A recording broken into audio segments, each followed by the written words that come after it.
Welcome back, Visions fans. Ready Player Will here. This is part 2 of the Truststone, I guess, understanding guide, if you will. Kind of a podcast style video where I talk through exactly how I think about the Truststones, where they're applicable, when they're best, how the math really works out, and why I give the recommendations I do, and how to best set up some of your Truststones and how to group them together. And so I'm going to go through a handful of scenarios here of all of these set bonuses, a little bit about the stones and the stats, when the passives are applicable, how to group them together, etc., etc. And so kicking things off here, just to, again, generally explain, the way the set bonuses work are if you have 3 equipped, on one side you get this second bonus right here, but each set, you have to also recall, has a main stat, which is incredibly important to remember, particularly because these stats do not always retain their full value depending upon what else you have equipped on you. And we'll get to that in a second once we start talking about attack and magic. In addition to those main stats are also the substats here, where every single stone has a set type of substats you could roll on. So for instance, the A stone gives attack, magic, dexterity, and accuracy, attack, magic, dexterity, and crit rate. So it's crit rate instead of the accuracy.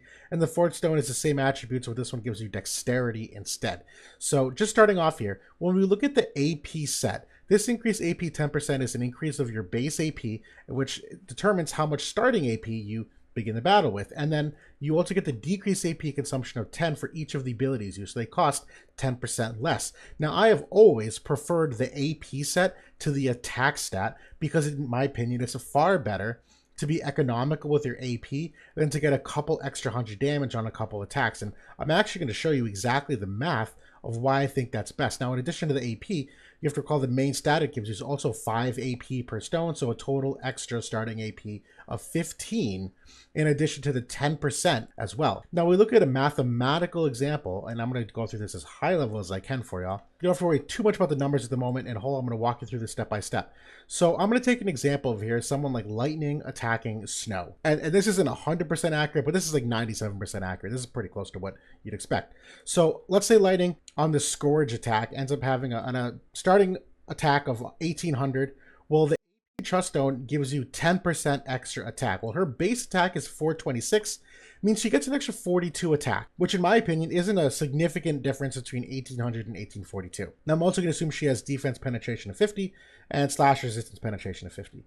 So the Scourge modifier starts off at 200. We're going to assume she's got like 80 lightning attack, and we'll assume 25 man killer. We won't go much crazier than that. So she's got total modifiers of 305. So the way it works is you take that attack, you multiply it by the modifier, 3.05.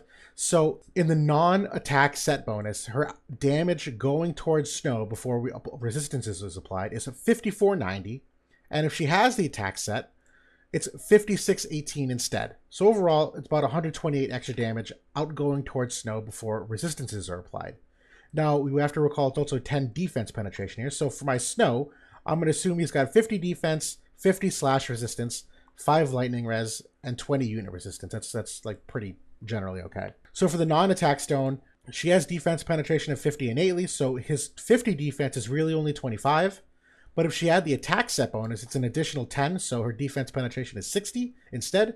So it's as if he only had 20 defense instead of 25, as we further reduce that. The rest of these resistances are unchanged in our scenario. So what ends up happening is you take the outgoing damage, you reduce it by each one of these resistances. There's a bravery modifier at the end. And so for the non-attack stone, this final damage calc is 3,220.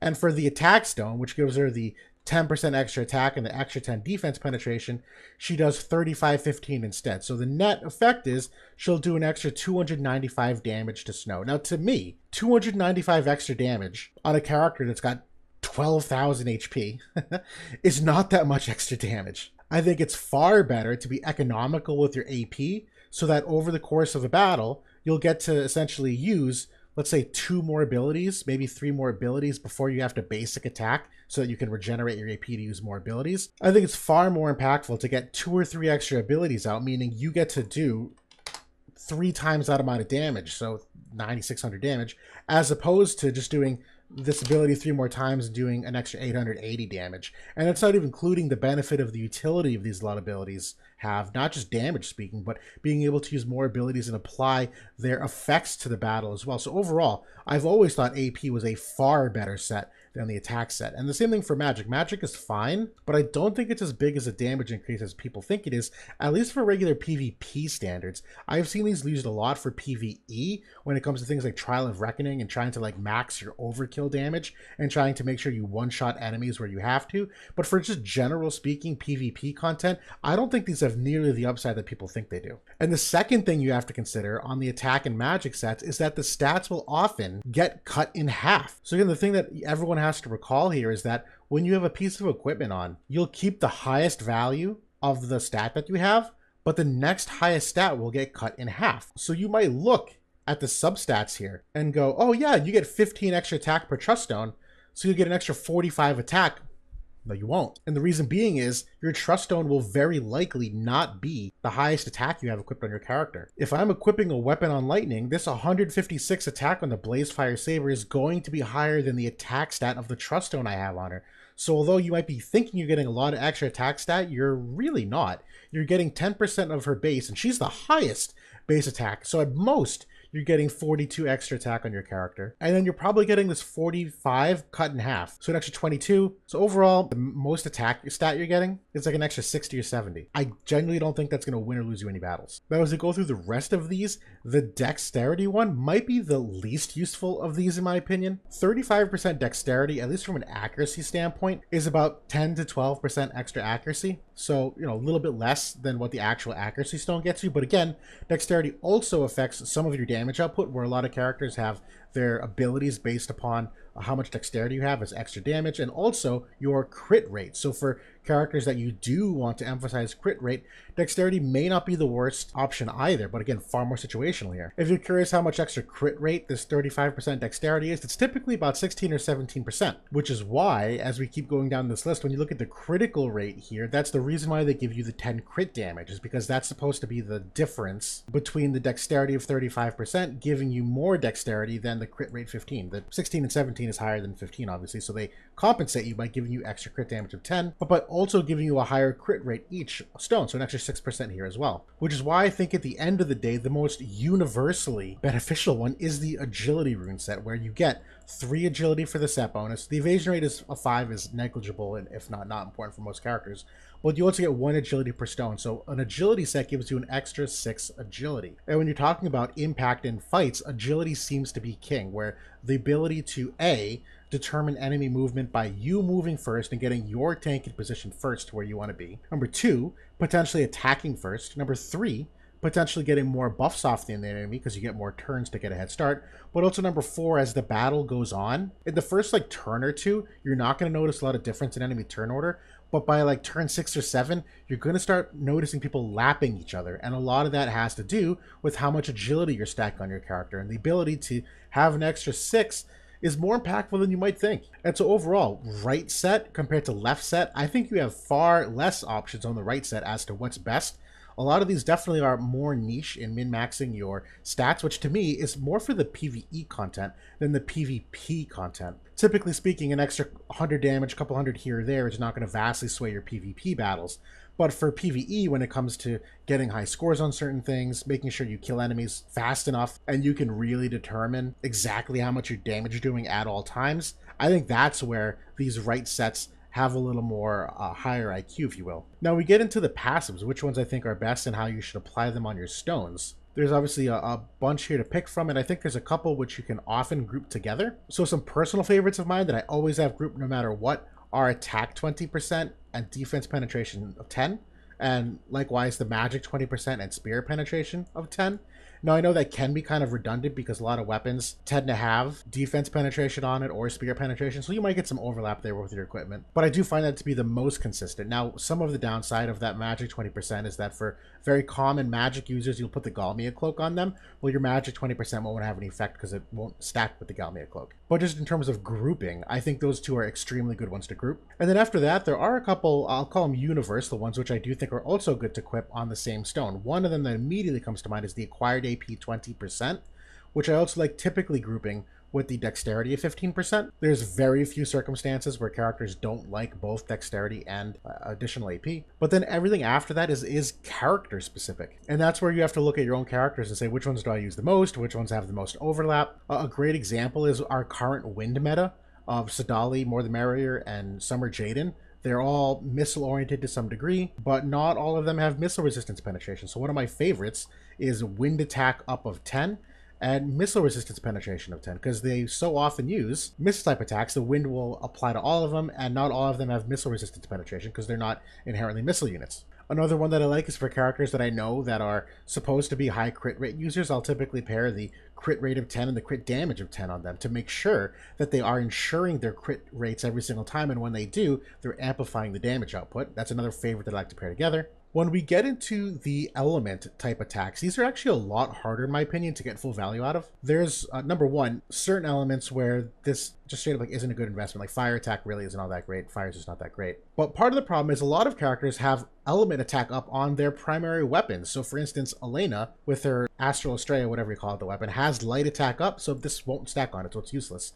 Oberyn, when you put on the Earth Spear there, has Earth attack up, so this is useless on that. The Ice Lance has Ice attacks up, so this is useless on it. So this one's a little more hard to get consistent value on because a lot of weapons already have this on it. So again, a little more character specific. And when I say character specific, I mean for ones that you know you're going to use a lot, that you want to address a stat that they normally can't address otherwise. What I mean by that is Queen Mashri is actually the best example, and I'll show you why. So Queen Mashri, none of her weapons have Earth attack up, but she also has no access whatsoever to Strike attack up. So when you want her to use Drain Strike, which I like a lot because it's non-runicable, I have a rune that is specifically Earth attack and Strike attack up, and I will put it only on Queen Mashri. Another good example, as I mentioned before, with More the Merrier and Sadali, at one point, neither of them have any weapons or anything at all where they can increase their missile attack up on their equipment, so I made a Truststone that is Wind attack and missile attack up, which will affect those abilities which they don't have ways to amplify the damage on. And the same can be said for types of penetration, where if you have a character, I think Lightning is a great example of a new character. She has both missile and slash attack types on her main kit. Well, none of her weapons that she can possibly equip have missile resistance penetration on them. So I have a Truststone that is both slash attack resistance and missile attack resistance penetration. And she's not the only one. I have that for Joker commonly as well, where he's got both missile and slash type attacks. So he has no access to missile resistance penetration on equipment, so this is a valuable way to address amplifying the damage in those instances. And we'd kind of skipped over it for a moment here, but a lot of these slash, strike, pierce, missile, magic attack up, obviously this doesn't stack with a lot of the weapons, most of the weapons actually, which have modifiers on them. But what I do like these for is on Truststones, where I know I'm typically going to be putting them on a tank, because you consider a tank normally does not equip a weapon in majority of instances, and so they don't get the weapon modifier up. I know, for instance, I have a very popular rune set that is both slash attack 10 and slash resistance penetration 10. So that for a character like Charlotte, who I know is slash attack oriented, I don't equip a weapon on her, she will at least still get both the penetration and the slash attack type. And this is true for many tanks. This is also true for Celeste, who is slash attack oriented. Engelbert's another great example where you're not typically equipping a weapon on them. There's lots of instances where you can equip your tanks with this extra damage modifier, but for most characters, these just really aren't applicable because your weapon will typically have that modifier. And I prefer to have the weapon modifiers that have these attack types up than the penetration, because to me, let's say you take a weapon that has 20 defense penetration on it. Well, in my opinion, the difference between 20 defense penetration and 10 defense penetration isn't significantly material, because it typically only applies to, number one, characters that have very high defense, but two, it's really more for the tanks. And if you consider a team of 3, only one of those characters is a tank.